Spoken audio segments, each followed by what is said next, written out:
બલિદાન આપો, કુરબાની કરો તો ભગવાન રાજી થાય છે. તો એક બીજો એમ માને છે કે એના ઉપર પગ પડી જાય કે તમારા શ્વાસમાંથી પણ કોઈ જંતુ મરી જાય તો તમને પાપ લાગે છે. આ આચારો એટલા બધા જુદા, અલગ અલગ અલગ અલગ. હવે એનો મેળ કેવી રીતે બેસાડો, એને કરવું કેવી રીતે? અને એમાંથી વિખવાદ ઉભો થાય, વિદ્વેષ ઉભો થાય જાત જાતનો. એવી જ વાત માન્યતાઓની. માન્યતાઓ કોઈ ઈશ્વરને માને છે, કોઈ નથી માનતા. કોઈ માને છે તો આવો માને છે, તો કોઈ આવો માને છે, કોઈ આવો માને છે. કોઈ આત્માને માને છે, કોઈ પરલોકને માને છે. અને આ માન્યતાની વાતોને ફસાવવા માટે દર્શનો રચાયા. હિન્દુ, જૈન અને બૌદ્ધ આ ત્રણેય ધર્મોની પાસે દર્શનો છે. ત્રણેયને પોતપોતાના દર્શનો છે. પણ મુસ્લિમ અને ઈસાઈ, ક્રિશ્ચિયન, એ બેની પાસે દર્શન નથી. દર્શન ન હોવાનો એમને લાભ પણ થયો અને નુકસાન પણ થયું. લાભ એ થયો કે પ્રશ્નો જ ઉભા ના થયા. કોઈ પ્રશ્નો જ ઉભા ના પૂછાય જ નહીં. જે કહ્યું એ માની લેવાનું, જે કહ્યું એને માની જ લેવાનું. એમાં પૂછાય જ નહીં. તમારી આમાં અક્કલના કામ આવે. અને એમાંથી એક આંધળું જનૂન ઉભું થયું. એક આંધળું જનૂન ઉભું થયું. એટલે પહેલા ક્રિશ્ચિયનોએ ને પછી મુસ્લિમોએ જે તલવારના દ્વારા ધર્મનો હાહાકાર મચાવ્યો, એ તો કલ્પના બહારની વસ્તુ છે. જો તમે ક્રુસેડોનો ઇતિહાસ જુઓ તો યુરોપમાં 3000 યુદ્ધો ધર્મના નામે થયા. 3000 યુદ્ધો થયા માત્ર ધર્મના દ્વારા. એવી જ રીતે જ્યાં જ્યાં મુસ્લિમો ગયા એમાં કોઈ શક્તિશાળી માણસ નીકળ્યો, એને બધું તોડફોડ બધું હાહાકાર મચાવ્યો. અને આજે પણ અફઘાનિસ્તાનમાં જઈને જુઓ, બુદ્ધની મૂર્તિઓ તોડી નાખી. દુનિયાની જે અજાયબી હતી એ અજાયબી એને તોડી નાખી. મારે સિનજિયાંગ ચાઇનામાં જવાનું થયેલું ત્યારે ગુફાઓ જોવા ગયા અમે બધી બૌદ્ધોની. ગાઈડે કહ્યું કે પહેલા અને મુસ્લિમોએ તોડી, પછી લાલ ગાર્ડો એટલે રેડ ગાર્ડો કમ્યુનિસ્ટોએ તોડી.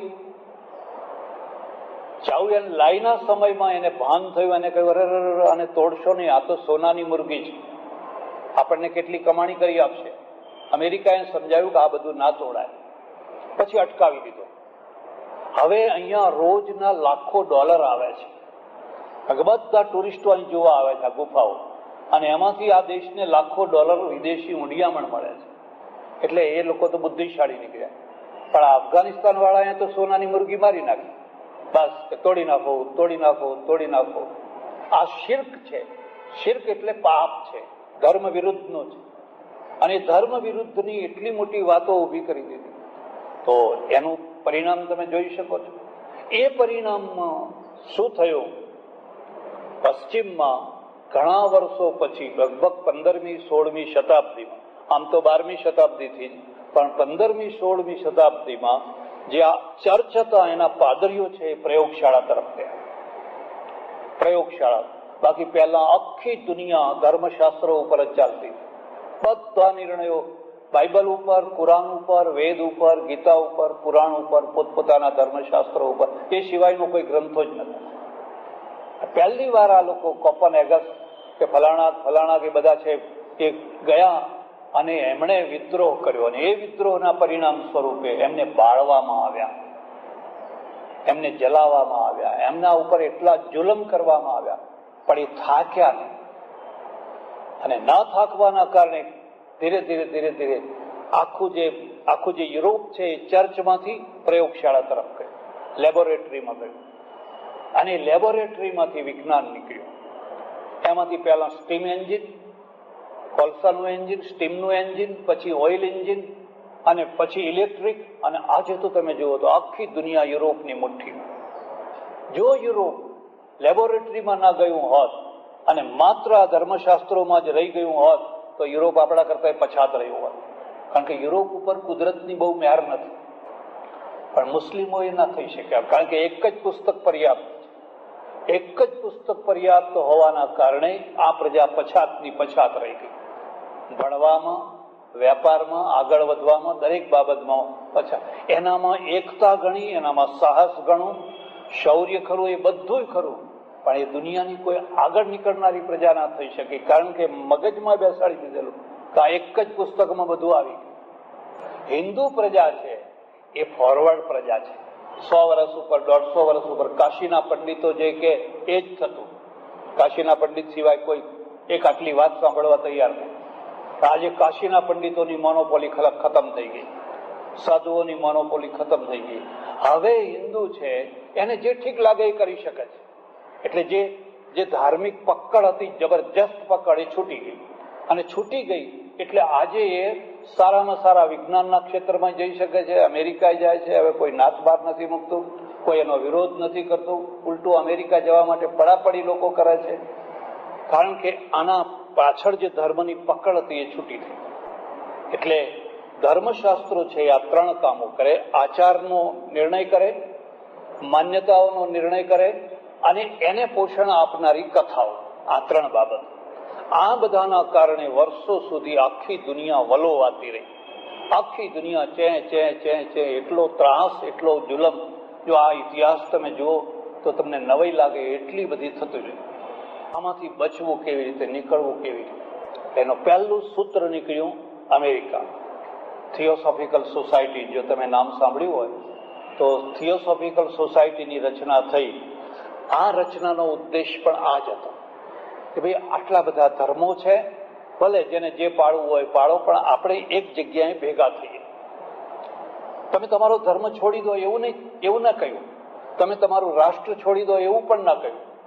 પણ એમણે એક ખાસ વાત કરી કે મુસલમાન મુસલમાન રહે, હિન્દુ હિન્દુ રહે, ઈસાઈ ઈસાઈ રહે, જૈન જૈન રહે, એનું જે હોય, પણ એની જે દિવાલ વાળો છે એ છાતી સુધી રહે. માથું ઢંકાઈ જાય એટલી ઊંચી દિવાલ નહીં કરવાની. આપણે એકબીજાને જોઈ શકીએ, એકબીજાના સુખ દુઃખમાં ભાગીદાર થઈ શકીએ, એટલી જ દિવાલ રાખો. અને એમાંથી જે ક્રીમ વર્ગ હતો એ બધો ભેગો થવા લાગ્યો. એનું મૂળ કારણ આ જ હો. ભારતમાં તો ઘણું સારું રહ્યું. ભારતમાં એ અર્થમાં સારું રહ્યું કે એક જ ગામમાં જૈનો રહે, વૈષ્ણવો રહે, સ્વામિનારાયણ વાળા રહે, ફલાણા રહે, કબીરપંથી રહે, બધા રહે, કોઈ દિવસ ઝઘડો નહીં. ઘણી વાર તો એવું બને કે એક જ ઘરમાં વહુનો ધર્મ જુદો હોય, સાસુનો જુદો હોય, સસરાનો જુદો હોય, અને છતાંય બધા પાડતા હોય, કોઈ ઝઘડો બગડો ના હોય. આ તો ઘણી સારી વાત છે. પણ યુરોપમાં તો તમે જઈને જુઓ તો તમને નવાઈ લાગે કે જ્યાં કેથોલિક રહેતા હોય ત્યાં પ્રોટેસ્ટન્ટ ના રહી શકે. આખું ગામ ના હોય તો આખું ગામ એમનું જુદું જ હોય, મોલ્લાના મોલ્લા જુદા જ હોય.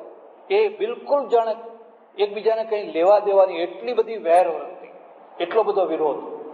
આયર્લેન્ડમાં એ જ ઝઘડો છે ને, બ્રિટનની બાજુમાં જે આયર્લેન્ડ છે, ઉત્તર આયર્લેન્ડ, એનો ઝઘડો એ જ છે. યહૂદીઓનો એ જ ઝઘડો છે, સાથે રહી જ ન શકે. એના કારણે કે અમેરિકા, યુરોપમાં, પશ્ચિમમાં જે ધર્મોની વિકૃતિ કહો અથવા અસહિષ્ણુતા કહો, એ અસહિષ્ણુતાના જે પ્રશ્નો ઉભા થયા, એમાંથી આ થિયોસોફિકલ સોસાયટી ઉભી થઈ. અને એને કહ્યું ધર્મનો નાશ તો નહીં કરી શકાય. કોઈ ગમે એટલો, કોઈ ઔરંગઝેબ આવે કે એનાથી કોઈ મોટો આવે, ધર્મનો નાશ નહીં કરી શકાય. તમને ખબર હોય કે ન હોય, આ ગુજરાતનો સૂબો હતો ઔરંગઝેબ. જયારે શાહજહાં બાદશાહ હતો ત્યારે ઔરંગઝેબને અમદાવાદનો એટલે ગુજરાતનો સૂબો બનાવેલો. 2 વાર 5-5 વર્ષ સૂબો તરીકે રહી ગયેલો. એને જૈનોનું ચિંતામણી મંદિર તોડી નાખેલું ને તબેલા બનાવી દીધેલા ઘોડાને બાંધવાના.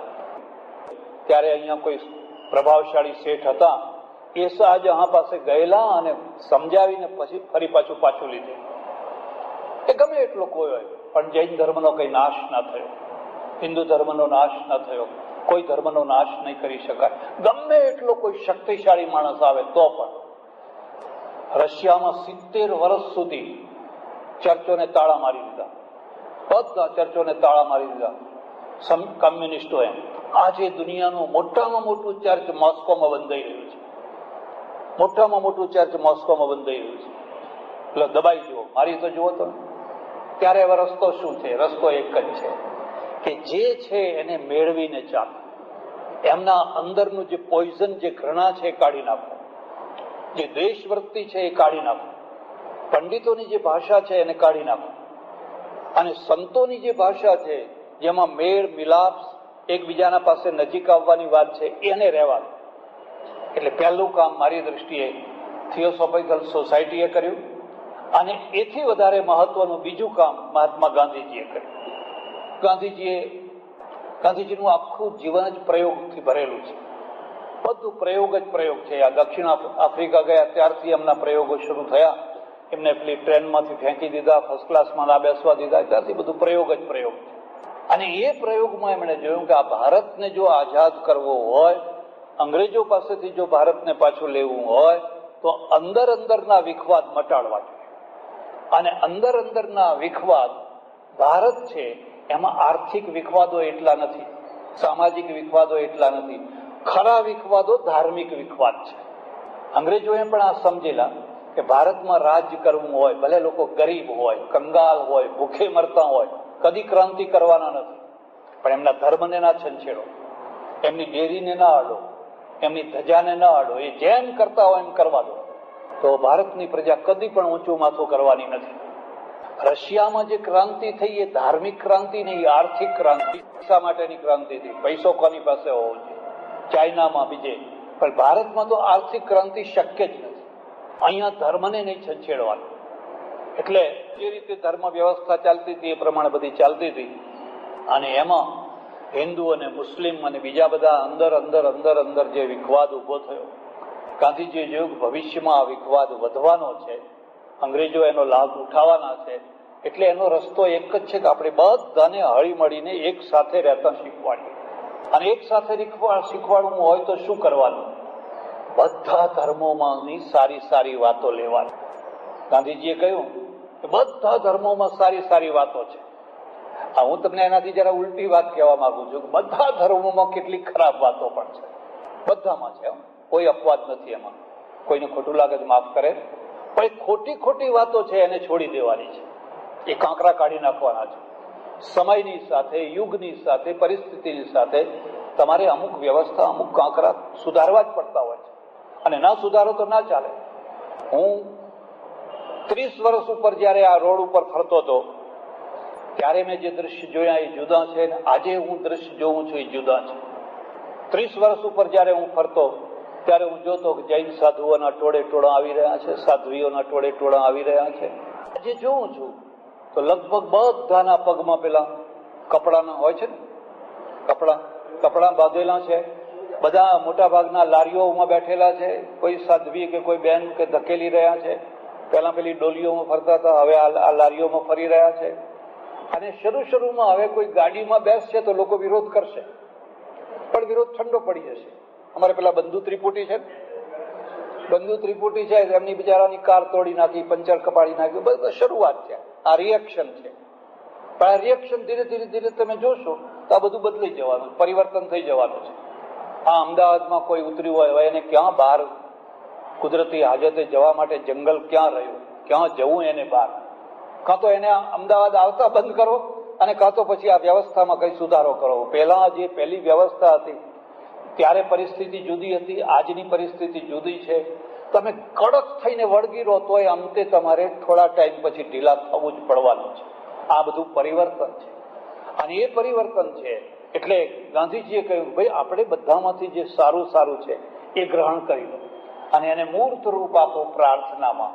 એટલે પ્રાર્થના કરવા બેસે એટલે ઉપનિષદના મંત્રો બોલે, વેદના મંત્રો બોલે, ગીતાના શ્લોકો બોલે, નમો હરિહંતાણમ બોલે, જપજી સાહેબ બોલે, કુરાનના કલમા બોલે, બુદ્ધની વાતો બોલે. બધાનો મેળ કર્યો, અને એ મેળના દ્વારા આ દેશમાં એક બહુ સારું વાતાવરણ ઉભું થાય, કરી શકાય એમ હતું. જોકે લોકોએ થવા ના દીધું, અને ન થવા દીધું એમાં હિન્દુઓ દોષિત નથી. હિન્દુઓ તો આજે પણ પીર બાપજીને પગે લાગે, રસ્તામાં કોઈ પીર બાપજી આવે તો એને પગે લાગે. હું ત્યાં પાલિતાણા 2-3 વાર ગયો. એકવાર ઉપરથી ઉતરતો હતો નીચે, એક મુજાવર મળ્યો સામે. મને જોઈને સલામ સાહેબ. મેં કહ્યું અહીંયા આ મુજાવર ક્યાંથી? તો 2 જૈન સાધુઓ જુવાન ઓળખીતા મળી ગયેલા. મને કે તમને ખબર નથી? મેં કહ્યું ના. મને કે આ મુજાવર છે તે અહીંયા એક પીર બાપજી છે, તે ત્યાંના મુજાવર છે. ફલાણા હા છે, અને ત્યાં બધા ઘોડિયા ટીંગાડેલા છે. મેં કહું ઘોડિયા શાના ટીંગાડેલા છે? કે આ જે શ્રાવકોને છોકરા ના હોય ને છોકરા જોતા હોય એ બધા અહીં બાધા માને છે, અને આ મુજાવર જાય છે ને આજે પાછો આવે છે.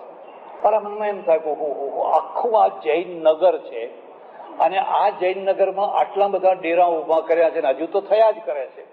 એમાંથી એક છોકરો નથી આપતો તો આ પીર બાપજી પાસે લેવા જવા પડે છે. બાકી આપણા ભગવાન તો વીતરાગ કહેવાય ને, એ કોઈ છોકરા આપે નહીં. એમ કે એ કોઈને છોકરા ના આપે. આ તો છોકરા જોઈતા હોય તો પછી આ પીર બાપજી પાસે જવું પડે. આ તો હિન્દુ પ્રજા છે, એને તમે આજે એમ કહો કે આ ભગવાનને તમે માનો તો રાતોરાત તમે કરોડાધિપતિ થઈ જાઓ. તો દશામાનો શરૂ કરી દે, સંતોષીમાં ચાલુ કરી દે, કોઈ વૈભવ લક્ષ્મીનું વ્રત કરી દે. તમે એને રવાડે ચડાવો એટલે રવાડે ચડવા એ તૈયાર છે. પણ એનું જમા પાસું છે, એના કારણે એ જનૂની નથી થતી. એના જ કારણે એ જનૂની નથી થતી. જ્યારે તમે એને એક જ ચોકઠામાં ફિટ કરી દો છો અને પછી એને કુટીને સમજાવો છો કે આપણે જ સાચા છીએ અને બાકીના બધા ખોટા છે, પછી એ જનૂની બની જાય છે. અને જનૂની છે દારૂડિયા કરતા ભૂંડો માણસ છે. દારૂડિયાનો કેફ તો 4 કલાકમાં ઉતરી જાય, પણ આનો કેફ તો ઉતરવાનો જ નથી ને. આ તો જિંદગીભર પેલા ઉકળતા વડાની માફક ઉકળવાનો છે. એટલે ગાંધીજીએ જે આ પ્રયોગ કર્યા, તમને ખબર હશે કે રોજ પ્રાર્થના કરાવતા, ઈશ્વર અલ્લાહ તેરો નામ સબકો સન્મતિ દે ભગવાન. આજે પણ ઘણા લોકો ગાય. અને અમારે તો રામજી મંદિર હોય કે સપ્તાહ ચાલતી હોય, બધાય ગાય ઈશ્વર અલ્લાહ. પણ કોઈ મસ્જિદમાં તમે નહીં સાંભળી શકો, કોઈ મસ્જિદમાં તમે આ સૂત્ર નહીં સાંભળી શકો. કારણ ત્યાં કુટીને એક તરફ કરવા માટે માણસ. હું કાશીમાં રહું ને રોજ સાંજે ગંગાજી જાઉં, પેલા પાઠ પડ્યા હોય ખાલી, ત્યાં બેસી 8, 10, 15 જણા ભેગા થઈ જાય, ચર્ચા કરીએ. એમાં એક મૌલવી આવે, બહુ સજ્જન માણસ, બહુ સારો માણસ, બહુ વાતો કરીએ બધા ખુલ્લા મનથી. એક વાર વાતમાં વાત નીકળી, મને કે અમારામાં તમારામાં શું ફરક? ફરક બતાવો. તમે ચાલો અમારી સભામાં 10,000 માણસો બેઠા હોય અને 10,000 માણસોની આગળ હું કહું કે જેટલી ગીતા સાચી છે એટલું જ કુરાન પણ સાચું છે, એટલું જ જ્ઞાન એમાં પણ ભરેલું છે. અમારા શ્રોતાઓ શાંતિથી સાંભળશે. અને કીધું તમારી સભામાં કહો કે જેટલું કુરાન સાચું છે એટલી ગીતા પણ એટલી જ સાચી છે. મને કે પગ પકડીને નીચે નાખે, પગ પકડીને મને તરત જ નીચે નાખે, કાફર હો ગયા. બસ ભેગો આ જ ફરક છે, અમારામાં તમારામાં આ જ ફરક છે. અમે અમારી કૃષ્ણ ગીતામાં કહ્યું છે, યદ્યદ વિભૂતિમત સત્વમ શ્રીમદુર્જિત મેવવા તત્દેવાવ ગચ્છત્વમ મમ તેજોંશ સંભવ. અર્જુન, આખી દુનિયામાં જ્યાં કઈ કોઈ પણ જગ્યાએ તને વિભૂતિ દેખાય એ મારો અંશ છે, તું એને પગે લાગજે. બધી વિભૂતિઓ કઈ મેં ભારતમાં જ નથી પેદા કરી, આફ્રિકામાં કરી છે ને, યુરોપમાં કરી છે ને, દુનિયામાં કરી છે. એ દુનિયાની બધી વિભૂતિઓ એ પરમેશ્વરનો જ અંશ છે, એટલે તું એને પગે લાગજે. અમારે ત્યાં એવું કહેવામાં આવ્યું. એટલે અમે તાજિયાને પગે લાગીએ, પીર બાપજીને પગે લાગીએ, ફલાણાને પગે લાગીએ, ફલાણાને, અને અમને કઈ વાંધો ના આવે. એટલે ગાંધીજીએ આ હિન્દુઓમાં જ આ પ્રયોગ સફળ થઈ શક્યો. ગાંધીજીની પ્રાર્થના હોય એમાં જુઓ તો તૈયબજી બેઠા હોય, ખાન અબ્દુલ ગફ્ફાર ખાન હોય, બીજા બધા હોય, બધા ઘણા મુસ્લિમ રાષ્ટ્રવાદી મુસ્લિમો આવ્યા હોય, અને એ બધા પણ આ બધું બોલતા અને એક સરસ વાતાવરણ ઊભું થયું. મોહમ્મદ અલી જીન્ના અને બીજા થોડાક લોકો છે, એમના ગળે આ વાત ના ઉતરી. એમને ભય લાગ્યો કે આ નિમિત્તે આ મુસલમાનો છે એમને મોરા મુસલમાન બનાવી દેવામાં આવશે. કડક મુસલમાનો હોવા જોઈએ, કડક હિન્દુ હોવો જોઈએ, કડક જૈન હોવો જોઈએ. આ તો મોરા થઈ જશે. મોરા થઈ જશે એટલે બીજામાં ભળતા થઈ જશે, બીજાને સ્વીકારતા થઈ જશે. એમાંથી આ દેશના ટુકડા થયા. એટલે સજ્જનો, હજુ પણ આપણા દેશના આગળ આ પ્રશ્ન ઉકેલાયો નથી. આજે સાંપ્રદાયિકતા અને સંપ્રદાયનો જે વિષમવાદ, એના પ્રશ્નો હજુ પણ ઉકેલાયા નથી. તો એના માટે 2 જ રસ્તા છે. કાં તો પછી તમે શક્તિશાળી હોવ તો એક ધર્મ રાખીને બીજા બધાનો નાશ કરો, તે તો શક્ય જ નથી. કોઈ ઔરંગઝેબ જેવા માણસો પણ એ ના કરી શકે, અંગ્રેજોના સમયમાં ના થયું. તો હવે બીજો એક રસ્તો છે, બધા હળી મળીને રહો, સર્વધર્મ સંભાવ. સર્વધર્મ સંભાવનો અર્થ છે ઇસ્લામની જે વિશેષતાઓ છે એને આપણે સ્વીકાર કરીએ કે એકેશ્વરવાદ, કોઈ વ્યક્તિ પૂજા નહીં, સંભાવ, સાથે બેસવું, સાથે જમવું, કોઈ આબડછેટ નહીં, આબડછેટનો પ્રશ્ન જ નહીં. અમે જયારે સ્કૂલમાં ભણતા ત્યારે અમારે ક્લાસમાં 2 મુસલમાન છોકરા હતા, એક હરિજનનો હતો. એ બિચારો બહાર બેસે, વિશેષમાં જો એને અડી જઈએ ને તો પાણીની છાંટ લેવાની, અને પાણીની છાંટ ના હોય તો પેલી મુસલમાનના છોકરાને અડી દેવાનું, એટલે પછી આપણી આભડછેટ નીકળી. હું આજે વિચાર કરું કે અમને આભડછેટ લાગતી હતી, પેલા મુસ્લિમ છોકરાને તો આભડછેટ લાગતી જ નથી. હવે દુનિયામાં ના ફેલાય તો કોણ ફેલાય? એકદમ આગની વાફક આખી દુનિયામાં ઇસ્લામ ફેલાઈ ગયું, તમે નહીં ફેલાઈ શકવાના. એવા નિયમો બનાવ્યા છે ને, એ પ્રકારની વ્યવસ્થા કરી છે કે તમે ફેલાઈ જ ન શકો. એનું એક જે સારી વસ્તુ છે, લાવો, ક્રિશ્ચનોએ આખી માનવ સેવા ઉભી કરી. Mother Teresa, mother Teresa, mother Teresa. આપણી પાસે તો કેટલી હજારો સાધ્વીઓ છે, એમાંથી કોઈ મધર ટેરેસા કેમ નથી થતી?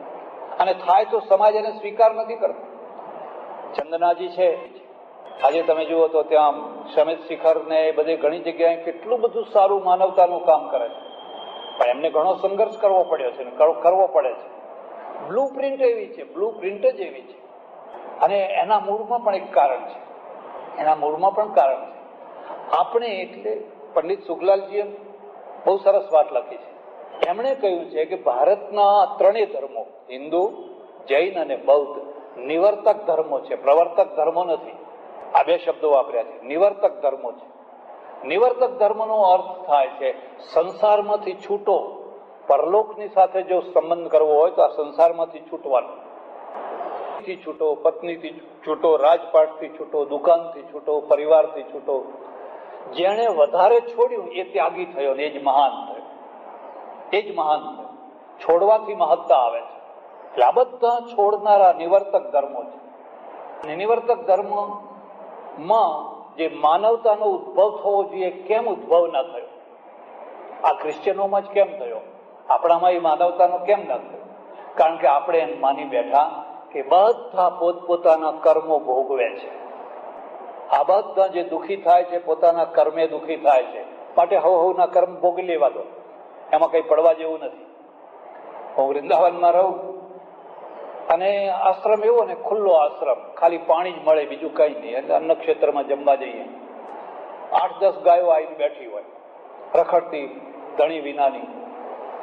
એમાં એક ગાયને કોઈએ મારેલું તો આટલો ચીરો પડેલો, અને કાગડો એને ચાંચ મારીને ખેંચે એનું માંસ, અને ગાય આમ વિચલિત થઈ જાય. પછી મને મારાથી જોયું ના ગયું, તો હું ગયો, આને માટી બાંધીને પાટો બાંધી દઉં તો કાગડો એને ખેંચે નહીં. આટલી માટી પલાળી અને ધોતિયું હતું એ ફાડ્યું, આખા પેટ ઉપર પાટો લાંબો, મારો હાથ પહોંચાડી. તમારે એક બીજા બ્રહ્મચારી નીકળ્યા, મેં કહ્યું જરા ઇધર આइए, इसको बांध दे तो कौआ इसको परेशान ना करे. मैंने कि क्या आप भी पढ़े हैं, ये अपना अपना कर्म भोग रहे हैं, कि गए जन्म के कर्म है, भोग रहे हैं, भोग लेने दो. મને એમની વાત મારા ગળે ના ઉતરી. મેં મારા હાથે જેમ તેમ કરીને પાટો બાંધ્યો, ગાયને થોડી શાંતિ થઈ. 8-10 દિવસ થયા છે ને પેલા બ્રહ્મચારી માદા પડ્યા, તાવ ચડ્યો, બરાબર તાવ ચડ્યો. અને આ તો હું તમને ખાનગીમાં કહું છું, અમે સાધુઓ અંદર અંદર બહુ કઠોર વ્યવહાર કરીએ હો, કોક જ દયાળુ હોય, બહુ કઠોર વ્યવહાર કરીએ.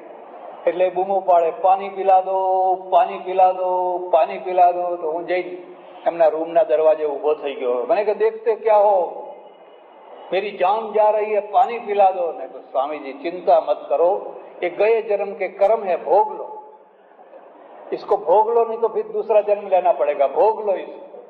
મજાક મત કરો, મજાક મત કરો, પાણી પીલાવે. એ માદો પડ્યો ત્યારે એને પાણી પીવું છે, અને પેલી ગાયના માટે પૂર્વજન્મ આવી ગયો. ડગલે ને પગલે પૂર્વજન્મ, પૂર્વજન્મ, પૂર્વજન્મ, પૂર્વજન્મ. હમણાં મારે ત્યાં એક સજ્જન આવેલા, મેં એમને પૂછ્યું કે આ કચ્છમાં જે ધરતીકંપ થયો એમાં પેલા 400 છોકરા એક સાથે દટાઈને મરી ગયા, કેવી રીતે, તમે શું એનું રીઝન શું માનો? મને કે 400 ના કર્મ ભેગા થયેલા. એમ કે એ 400 જીવો એ ગયા જન્મોમાં જે કર્મ કરેલા એ બધા પાક્યા, એટલે આવું થયું. મેં કહું માનો કે એમ માની લો કે આ 400 ના એક સાથે પાક્યા અને એ મરી ગયા, પણ આના ફળ તો ઘણાને ભોગવવાના થયા. એક તો લોકોના મકાન તૂટી પડ્યા, એમના કર્મ ભોગવવા તો ભોગવા તો, પણ આ બિચારા મકાન વાળા મકાન વિનાના થઈ ગયા. અને 400 છોકરાના મા બાપ દુઃખી થવાના, એના સગાવાલા દુઃખી થવાના, કેટલા લોકો દુઃખી થવાના. તમે શાંતિથી વિચાર કરજો. કર્મની વ્યવસ્થા ના થઈ શકે. જેટલી સરળતાથી આપણે કહીએ છીએ જો તમે જરાક ઊંડાણમાં ઉતરો, આ માણસ ગરીબ કેમ થયો? પૂર્વના કર્મે થયો. પણ એ પૂર્વના કર્મે થયો. અને આ માણસ પૈસાદાર કેમ થયો? તો પૂર્વના કર્મે થયો. પણ એના કારણે તો એની પત્નીને સુખ મળ્યું, એના છોકરાઓને સુખ મળ્યું, એના નોકર ચાકરો બીજા હજારો માણસોને સુખ મળ્યું. એક માણસનું કર્મ કેટલા જણ લોકોમાં ફેલી જાય છે. ઇસ્લામ અને બાઇબલ, ક્રિશ્ચનોને આ પૂર્વના કર્મ હતા નહીં, પૂર્વના કર્મો હતા નહીં. એટલે આ બધા સુખી દુઃખી થાય છે એ પૂર્વના કર્મે થાય છે એવું એ માનતા નતા. અને બાઇબલમાં જીસસે લખ્યું છે, હું તારી રાહ જોઈને બેઠો હતો, હું બીમાર હતો, મારી નજર દરવાજા ઉપર હતી કે તું હમણાં દવા લઈને આવીશ, દવા લઈને આવીશ, પણ તું દવા લઈને ના આવ્યો. હું ભૂખ્યો હતો, હું તારી રાહ જોતો હતો કે તું હમણાં રોટલો લઈને આવીશ, પણ તું રોટલો લઈને ના આવ્યો. હું ટાઢે થરથરતો હતો, હું તારી રાહ જોતો હતો કે તું હમણાં ધાબળો લઈને આવીશ, પણ તું ધાબળો લઈને ના આવ્યો. આ વાક્યોએ પેલા ક્રિશ્ચિયનોને માનવતા તરફ ફેરવી દીધા. માનવ બનો. આ જીસસ છે, આખી દુનિયાના ગરીબ માણસો જીસસ છે. અને તમે એને ધાબળો ઓઢાડો, તમે એને દવા આપો, તમે એને રોટલો આપો, તમે એને એ બધી માનવતા એમના તરફ પડી. એ એમનામાંથી આપણે લેવાની છે અને લીધી ખરી. ગાંધીજીએ લીધી ને હવે હિન્દુ ધર્મ પણ લઈ રહ્યો છે. આ કચ્છના ધરતીકંપમાં એટલી મદદ આવી, એટલી મદદ આવી, એટલા સાધુઓ કામે લાગી ગયા. પહેલા આટલા કોઈ લાગ્યા નતા. પહેલા ધરતીકંપ આવ્યો હતો પણ આટલી મદદ નથી કરી અને આટલા કોઈ કામે નતા લાગ્યા. કારણ કે હવે અસર થઈ કે ધર્મને માનવતાનું રૂપ આપો. દુઃખી માણસો માટે કંઈક કરો.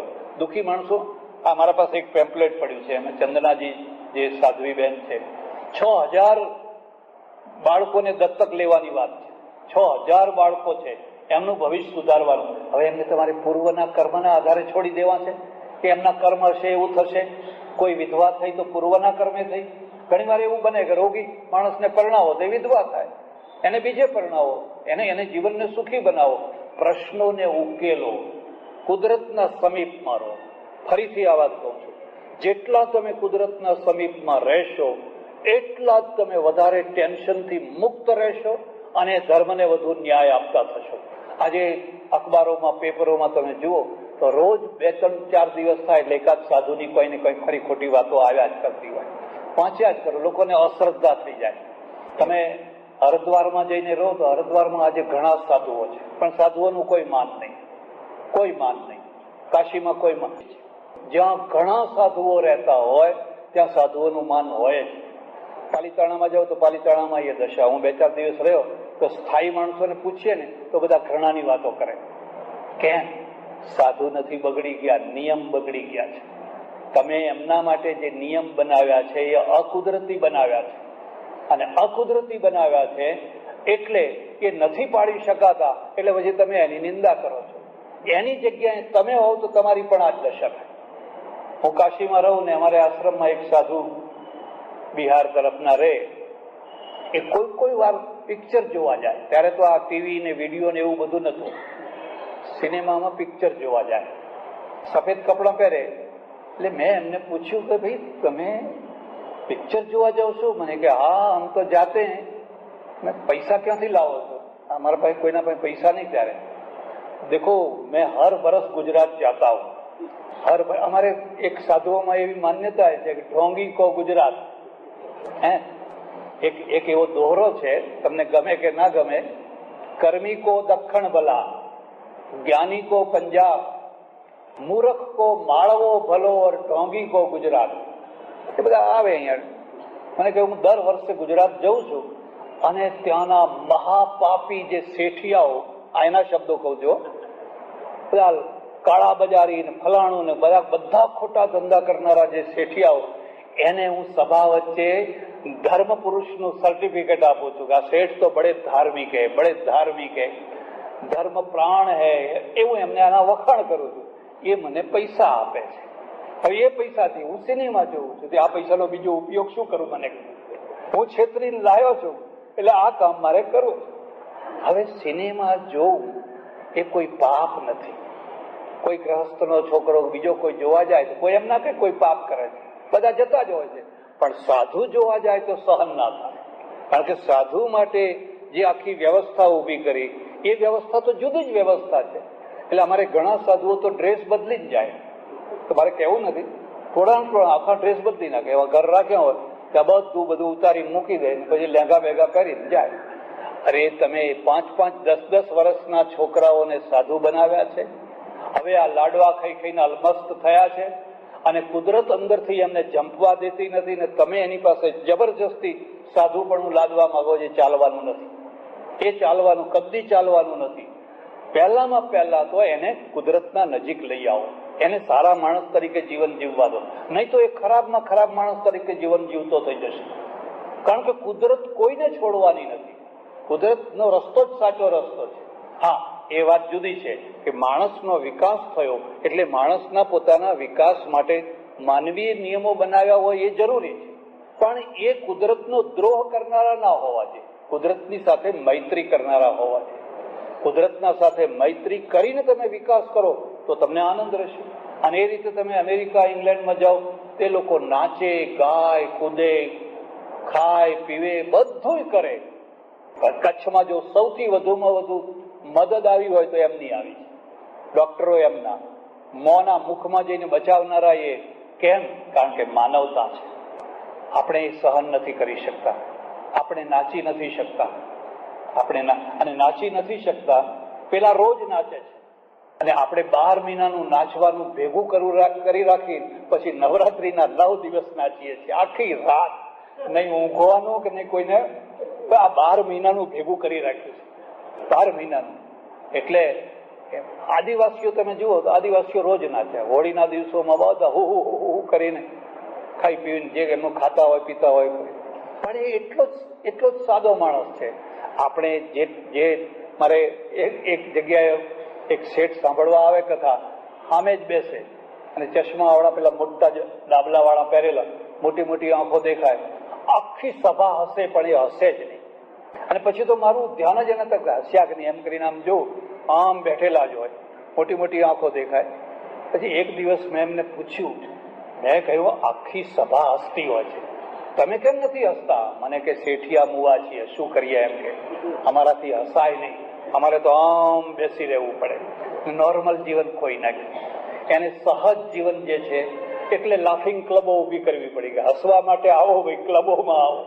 આમ તો તમે હસવાના નથી, આ લાફિંગ ક્લબમાં આવો. એની દુકાનમાં જે કામ કરનારા છે, અડધી બીડી પીનારા, આખો દિવસ ટોળ ટપ્પા કરતા જાય, હસતા જાય ને આનંદ કરતા જાય. એમને કશો વાંધો નથી આવતો. આ પુતળા જેવો એમને આખો દિવસ બેસી રહેશે. હવે એને હાર્ટ એટેક થશે, એને કોલેસ્ટ્રોલ જામ થઈ જશે, એને જાત જાતના રોગ થશે. એને ખબર નથી કે હસવાથી કેવા હાર્મોન પેદા થાય છે અને હાર્મોનથી કેટલું આરોગ્ય આવે છે. આને બનાવટી જીવનમાં બેસાડી દીધો છે. હવે આને નોર્મલ જીવન આના નસીબમાં નથી. ધર્મનું કામ તમારી સહજતાને પડાવી લેવાનું નથી. ધર્મનું કામ તમારી સહજતાને આપવાનું છે. અને એ સહજતા સાથે જે મધ્યમ માર્ગના જેટલા જરૂરી નિયમો હોય એટલા પાળો, એ બરાબર છે, પણ એનો અતિરેક ના કરી દો. આ છેડે અતિરેક નહીં કે આ છેડે અતિરેક નહીં, મધ્યમ માર્ગ. અને મધ્યમ માર્ગ એવો હોય કે જેમાં તમે બીજાના સાથે પણ પ્રેમ કરી શકો.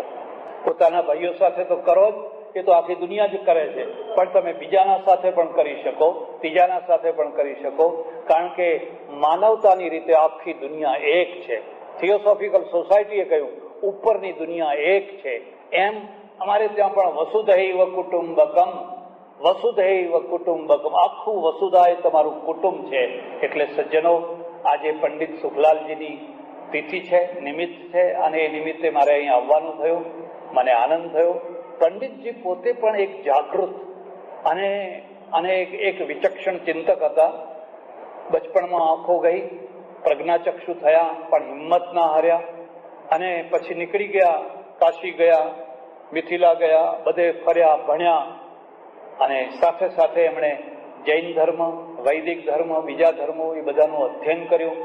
એમની વિશાળતા ખુલી ગઈ. એમને જોયું કે જૈન ધર્મની અંદર જ કેટલાય ફિરકાઓ છે અને ફિરકાઓ અંદર એકબીજાના પ્રત્યે એટલા વિચિત્ર. મારે ત્યાં એક સાધ્વી બેન, 2-4 બહેનો આવેલી, એ મને કહે કે આ ભગવાનને જે ફૂલ ચડાવે એ તો નરકમાં જ જાય, ભગવાનને ફૂલ ચડાવાય જ નહીં. બીજો પક્ષ એવો છે કે ફૂલના ઢગલા કરી દે. કેસર ને ચંદન ને એના ઢગલા કરી દે છે ને એના એ પરંપરામાં એક વર્ગ એવો છે કે આ તો બિલકુલ નરકમાં જવાના છે. જો આપણા બધા શાસ્ત્રો ભેગા કરીએ અને બધા શાસ્ત્રોની જો તારવણી કાઢીએ તો આપણે બધા જ નરકમાં જવાના છીએ. કોઈની દ્રષ્ટિએ કોઈ જવાનો, કોઈની દ્રષ્ટિએ કોઈ જવાનો. કોઈ એમ માને કે રીંગણું ખાવાથી નરકમાં જવાનું. મેં કહું અમે તો ભાઈ રોજ રીંગણા ખાયા છીએ. તો કે તમે નરકમાં જ જવાના. મેં કહું ભલે તમે રિઝર્વ કરો. હવે પેલા અમારા ઠાકોરજી છે એ બટાકાનો શીરો ખાય, બટાકાનું ફલાણું ખાય તો કઈ વાંધો ના આવે. આ બધી વિચિત્રતાઓમાંથી જો પ્રજાને બહાર કાઢવી હોય તો ગાંધીજીનો ચીંધેલો રસ્તો છે સર્વધર્મ સંભાવ. તમને ખબર હોય કે ના હોય, ગાંધીજી ડુંગળી ખાતા હતા અને મોરારજી દેસાઈ લસણ ખાતા હતા. આખી જિંદગી એમણે લસણ ખાધું અને ગાંધીજી આખી જિંદગી ડુંગળી ખાધી. પણ એમના વૈષ્ણવપણામાં કચાશ ના આવે. બાહ્યાચાર એક હદ સુધી ઠીક છે, પણ બાહ્યાચાર જો અંતરના આચારને ટેકો આપતા હોય તો જ ઠીક છે. જો અંતરનો આચાર શુદ્ધ ન થતો હોય તો બાહ્યાચાર તો છોતરા છે, એનો કોઈ અર્થ નથી રહેતો. આભાર, ધન્યવાદ, હરિઓમ.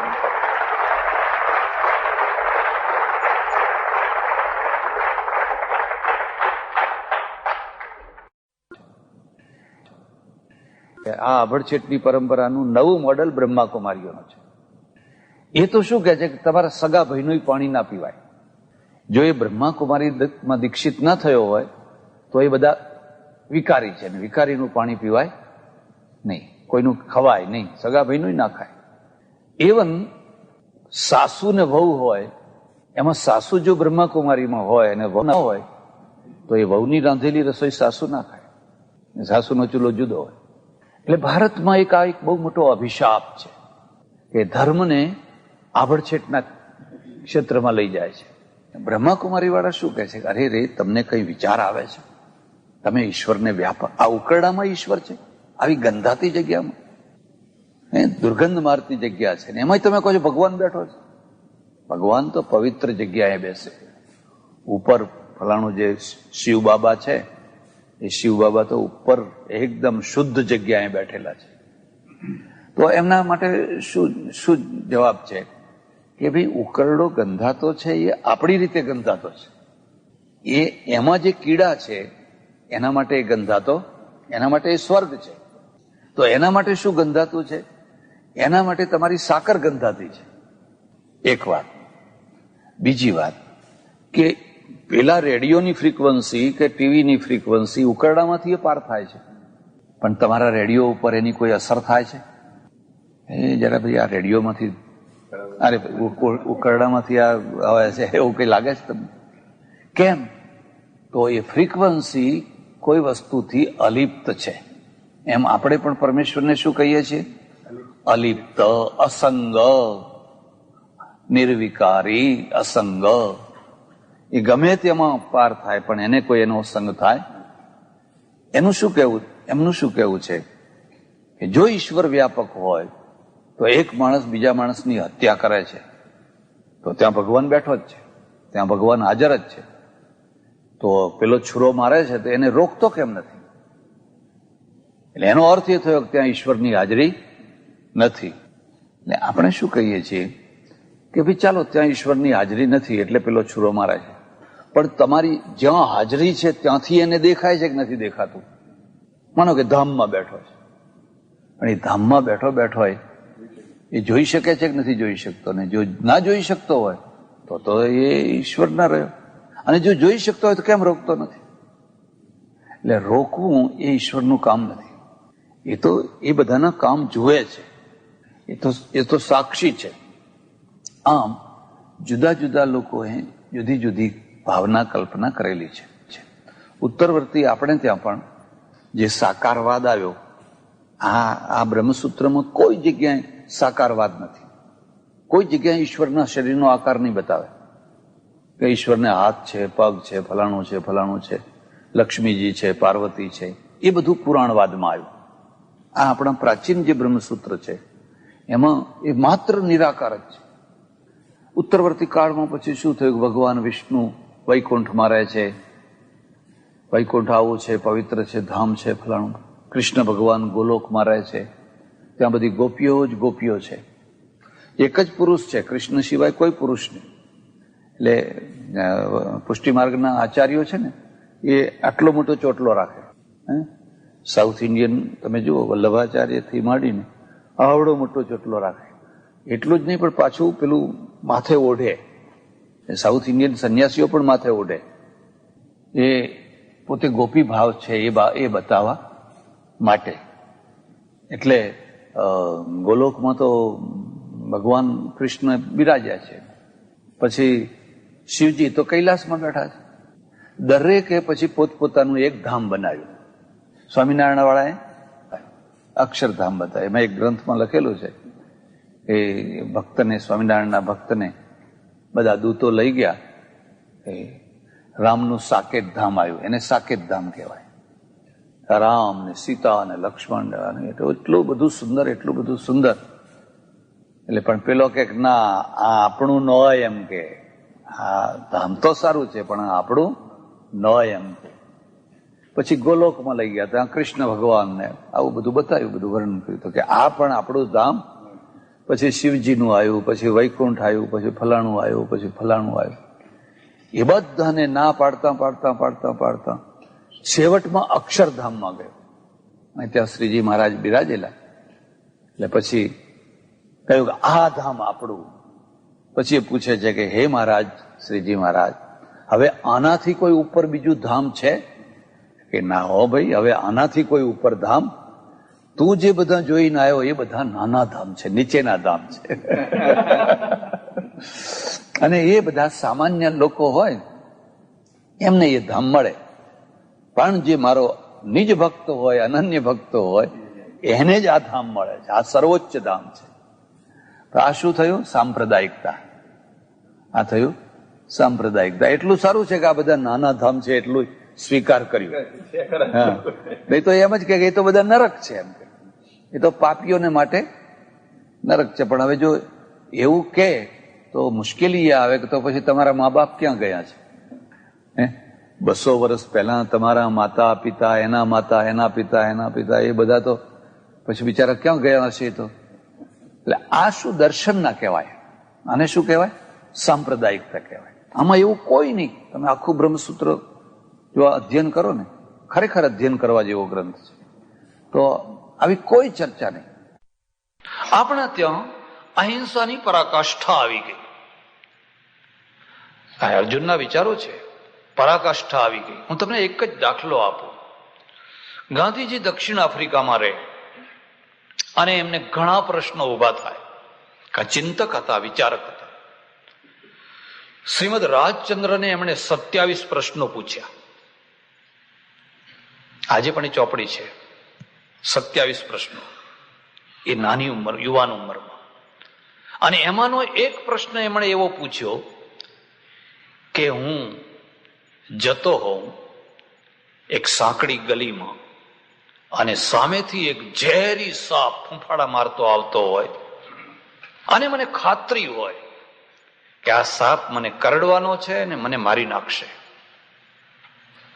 તો હવે મારે એ સાપને મારી નાખવો કે સર્પને કરડવા દેવો? ભાગી છૂટવાનો કોઈ રસ્તો નથી. 2 જ વિકલ્પો છે. યા તો એ સાપને મારી નાખો, યા તો પછી એ સાપને કરડવા દો. મારે શું કરવું? આવો પ્રશ્ન 27 પ્રશ્નોમાંનો એક પ્રશ્ન છે. અને રાજચંદ્ર જવાબ આપ્યો છે કે તમારે સર્પનો ડંખ ખાઈને મરી જવું, પણ સર્પને મારી નાખવો. હવે સમજ્યા તમે કેમ સાપોલિયા ભારતમાં વધ્યા છે? સાપોલિયા કેમ વધ્યા છે? ગીતા હોત ને તો ચોખ્ખો જવાબ આપોત કે સાફ કરો. કારણ કે સાપોલિયા છે ને એ તમને નહીં કરડે તો તમારી પેઢીને કરડશે. એટલે ઉર્દુમાં એક કહેવત છે, આસ્તીન કા સાપ, એટલે તમારા કપડાની અંદર છુપાયેલો સાપ. હવે એના ઉપર અહિંસા ના હોય. વગર જોતા સાપ મારો એવું હું નથી કહેતો કોઈને. આ તો ઉદાહરણ છે. આ તો એક દાખલો છે, એક ઉદાહરણ છે.